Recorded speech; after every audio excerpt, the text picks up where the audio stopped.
Welcome back. You're watching KTN News Desk. Many thanks for staying with us. Now, if elections were to be held today, about 50% of the voters would vote in the incumbent President Uhuru Kenyatta. 22% of them would vote in opposition leader Raila Odinga, while 2% of them would vote in CODCO principal Kalonzo Musyoka.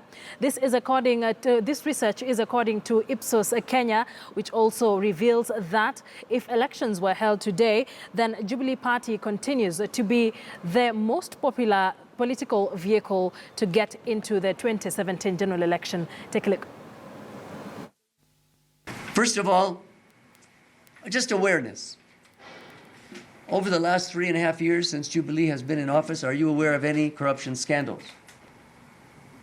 3/4 of Kenyans say yes. Again, the highest level of awareness is here in Nairobi. I wouldn't say it's because there's more corruption in Nairobi per se, but more access to media. And of course, this is where the national government is based. We know there's corruption at both the national level and the county level.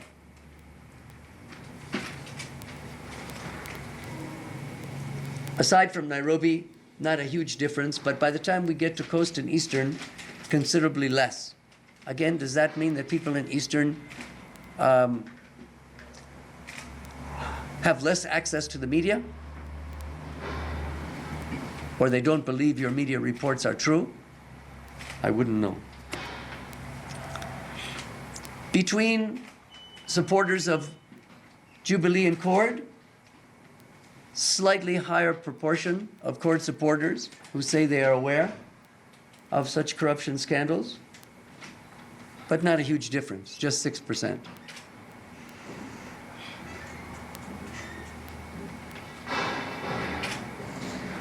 Does that mean that supporters of Jubilee pay less attention to your media reports about corruption because they don't want to hear negative things about the government? Mr. Otieno, I'll leave that for you to analyze. Good. So the scandals that were mentioned, and people could mention up to 3, which is why these numbers are way more than 100, National Youth Service way in the lead. More than twice as many people mentioned NYS scandal, 84%, as Ministry of Health scandals. Again, mainly reflection of the reporting by you people over recent weeks. I saw even the president yesterday when he was at the passing out parade and was making it clear that notwithstanding the corruption problems in NYS, this would not stop bring an end to these programs, which he considers very valuable. And he even went so far as to mention that in recruiting to the other armed services and uniformed forces, those who've been in NYS should have some priority, even for Kenya Wildlife Service and so on. All right, our reporter Timothy Otieno will be joining us later on in the bulletin with more details about the research findings from Ipsos Kenya. Let's head over to Voi now, where residents of Sagala village who have been dealing with the issues of human-wildlife conflict are once again up in arms over the presence of elephants in their farms. This time, elephants not only strayed into the farms, but one elephant gave birth just meters away from several homes. The residents who are accusing the Kenya Wildlife Service of doing little to tame the human-wildlife conflict demonstrated along the Mombasa-Nairobi highway, causing traffic disruption. The residents want KWS to remove the elephants from their farms.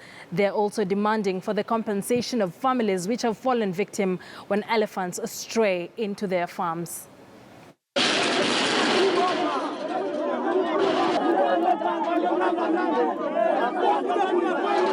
Raia binadamu akiingia paki anapigwa risasi papo hapo na anakufa. Aidha waseme kwamba alikuwa na silaha ama hana. Lakini kama ni binadamu ameingia paki ameuawa, kwa nini waachilie ndovu waje kwenye mashamba yetu? Nasikia uchungu sana. Kwa nini shamba yangu mmemalizwa na ndovu zenu? Chukua ndovu zenu mwende nazo. Tumechoka, tunataka haki kwa haki. Now, the High Court on Tuesday ruled that President Uhuru Kenyatta flouted the gender role principle in the appointment of cabinet secretaries in a case filed by two lobbies, Center for Rights Education and Awareness and Community Advocacy and Awareness Trust.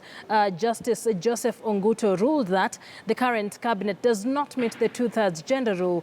The judge also declared that the National Assembly also violated the law in approving nominees for cabinet positions when it was clear that it would effectively result in a violation of the law. Justice Onguto has, however, suspended his verdict for the next 8 months. Years ago, and to come here and address this gathering to eliminate three major. That is the occasion in which he gave the country the